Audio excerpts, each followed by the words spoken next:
Hey YouTube, it's EvanMagician34, and we are keeping up my series of Earthbound Immortals with Earthbound Immortal Ccapac Apu. This guy is the most beat sticky of the Earthbound Immortals, and so he's the one who I'm going to treat with the basic just attack your opponent to kill him to death with the direct attacks effect guy. He's 3000 attack and he has a Flame Wingman ability. If he kills somebody in battle, he deals damage to your opponent equal to their attack. And while that's neat, easily like 99 times out of 100 you'd rather just deal the 3000 direct. And so this whole deck is based on trying to very quickly like OTK or maybe like, 2-turn very quick kill with this guy. And so, anyway, we're running 3 of this guy. And next we're running 3 copies of Koichi the Battle-Chanted Locomotive. He likes to flip and draw you cards, which is good and important. He's a good first turn set. Also for that though, we're running 2 copies of Black Salvo. Good for lashing back to Koichi obviously and give you quick sync options. Black Rose is quite nice for cleaning the field for your next turn play. We're also running 2 copies of Armageddon Knight. This is to dump Ccapac Apu into your grave most of the time, but you do have some other cool options like Plague Spreader, Necrogarden, and so on, which we'll see in a little bit. We're dumping him into the grave because we're relying a lot on what's called Earthbound Revival, which is a normal spell which gets a field spell and an Earthbound Immortal from your grave and adds it to your hand. So we're doing that to essentially make sure we get Ccapac Apu quickly and consistently without having to run, like, say, multiple copies of Ccapac Apu and multiple copies of another one like Uru, who could obviously give you some bad draws. So we're just running the 3, and Armageddon Knight's functioning in a lot of ways like an extra copy because of Revival. We're also running Necrogarden, because he likes to go into the grave, he can buy you time, and so on, and a number of other reasons.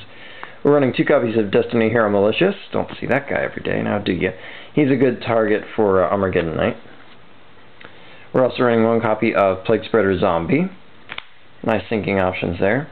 We're running 3 copies of Battle Fader, because let's face it, you're not always going to go off all at once, so it's nice to have a good consistent defense that can afford to have back rows and whatnot. He's flexible. And last but not least, we have a lot of control over our grave.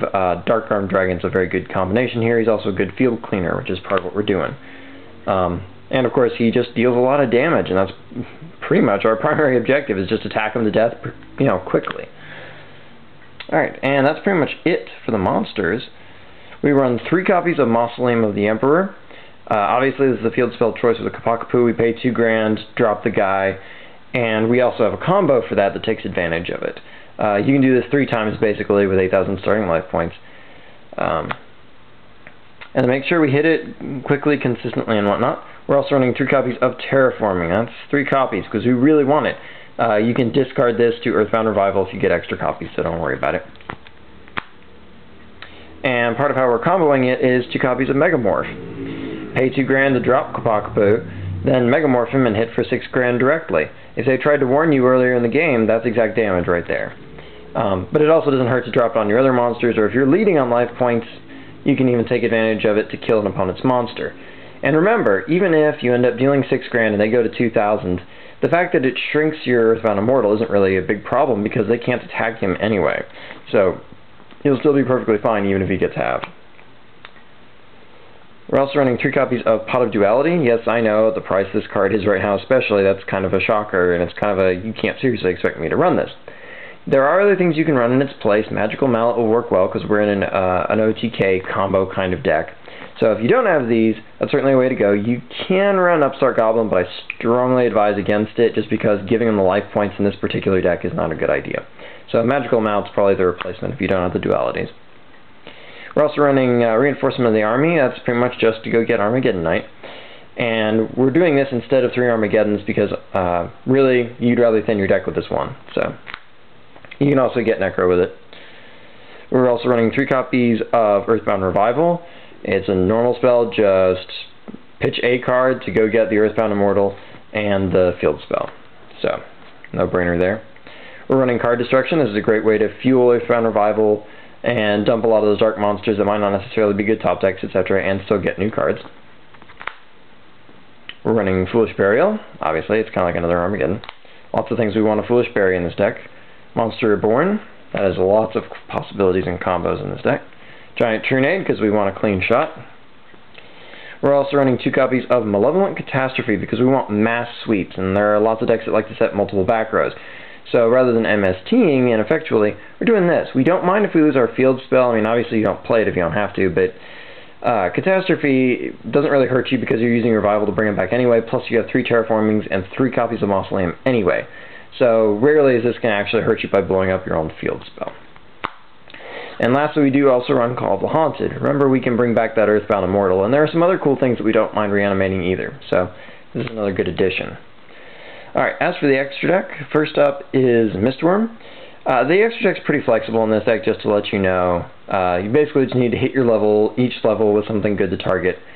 I'm not including Trishul in this deck because he's still pretty new as of the time I made this, and he's pretty expensive, so maybe you don't have it. He's not a must-have, but yes, you can make him. The easiest way is to go Plague Spreader, Malicious, and then a Battle Fader, Trishula. So Mistworm is kind of optional. You can turn this into a Trishula if you want. Or can, I guess I should say. 1 copy of Stardust Dragon. 1 copy of Scrap Dragon. 1 copy of Red Dragon Archfiend. 1 copy of Colossal Fighter. 1 copy of Thought Ruler Archfiend. As D Prison's popularity goes up. 1 copy of Infernity Doom Dragon. 1 copy of Dark End Dragon. 2 copies of Black Rose Dragon. Pretty much the only thing that's coming in multiples. But obviously that's why Salvo's in here. We're also running, let's give his full name, I guess, Karakuri Shogun Model 00 Bure. He's a 2600 point, 7-star beat stick. He needs machines, and obviously that's what Salvo can do. And he changes a monster's position once per turn. Pretty fiendish, even though you don't get the special summon a Karakuri thing, obviously, since you don't run Karakuris. But yeah, good 7-star target for this deck. We're also running Xaber Urbellum. I probably won't go for him very often, but he's still there. You could run a Scrap Archfiend if you want, but I think the Urbellum is probably a little more useful, especially with Giant Tornado. 1 copy of Bryanak, Dragon of the Ice Barrier. 1 copy of Gaia Knight, Force of Earth, still pretty much the best 6-star generic beat stick. And last 1 copy of Ally of Justice, Catastor. And that's the deck. And until next time, rate, comment, subscribe, and enjoy. And of course, check out my channel for more videos.